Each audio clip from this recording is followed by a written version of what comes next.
Welcome to the weekend. We'll have a rerun today, and I'll add a quote. So grab your favorite cuppa, settle in, and let's see what we have.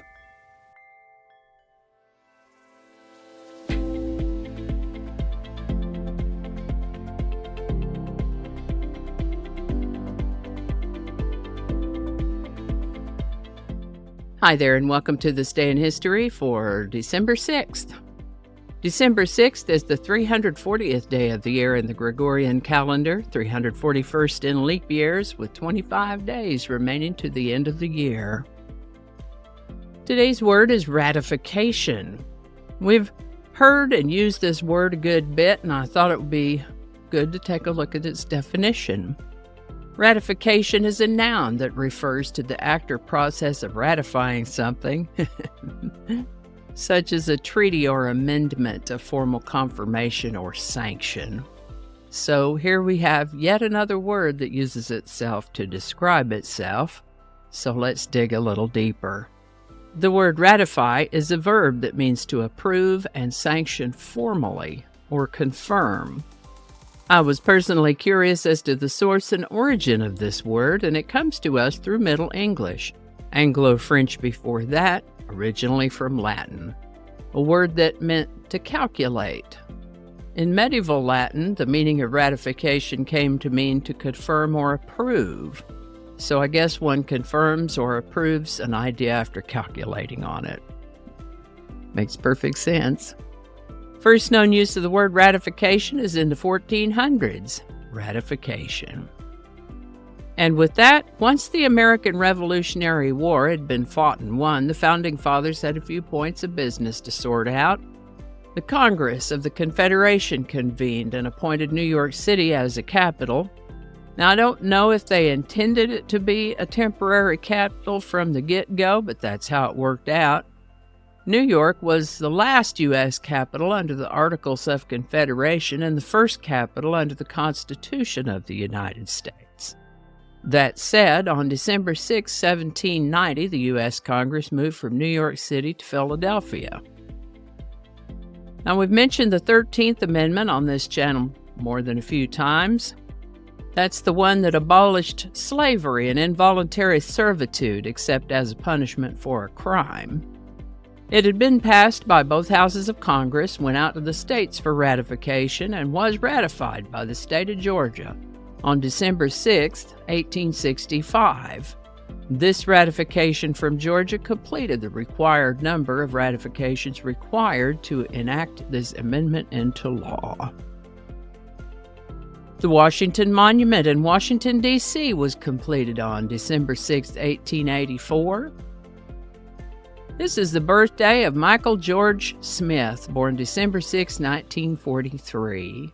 Commonly known as Mike Smith, the singer, songwriter, and music producer and lead vocalist and keyboard player for a group called Dave Clark 5. Dave Clark 5 were the main British rival band to the Beatles before the Rolling Stones came along, and they were a big part of the phenomenon known as the British invasion of the 1960s. We've mentioned that particular British invasion before on this channel. Mike Smith and Dave Clark met when they were teenagers, and Dave Clark invited him to join the band. The Dave Clark 5 enjoyed a great deal of success in the mid-60s. They disbanded in 1970 once the British invasion phenomenon had waned. The group had something like 17 top 40 U.S. hits, and Mike Smith wrote a good many of them. Glad All Over, Bits and Pieces, Because, just to name a few. Once Dave Clark 5 band was finished, Mr. Smith remained in the business until the end of his life. He passed away in 2003 at the age of 64. Now, we've mentioned the 25th Amendment before on this channel, fairly recently as I recall. 25th Amendment to the United States Constitution deals with presidential succession, disability, and clarifies the order of succession in the presidential line. The 25th Amendment gets a mention today because it was on December 6, 1973 that the House of Representatives voted to confirm Gerald Ford as the Vice President of the United States after Spiro T. Agnew resigned amid controversy. Interesting times those were.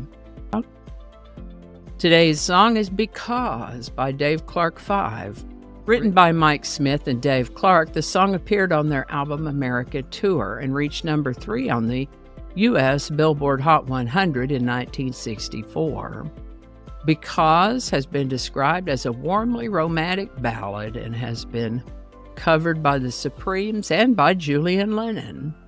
Because by the Dave Clark 5, link in the description.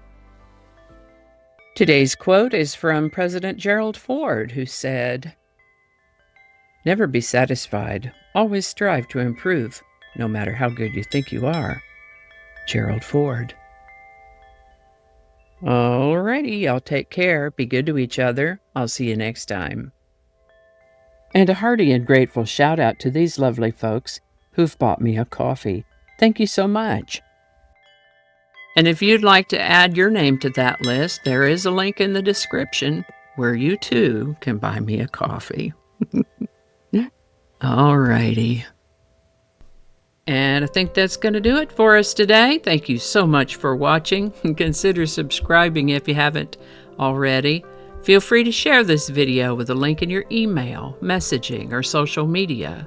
If you enjoy this series, you can check out the playlists in the description. You can find me on BitChute, Facebook, Odyssey, Rumble, YouTube, and X, as well as on a blog page called No Really. No Really. No Really. Consider following my Day in History page on Facebook if you're on Facebook. I also have a Patreon account now, or you can buy me a coffee. All those links are in the description. Alrighty, that's all I can think of right now. Thanks again, and I'll see you next time.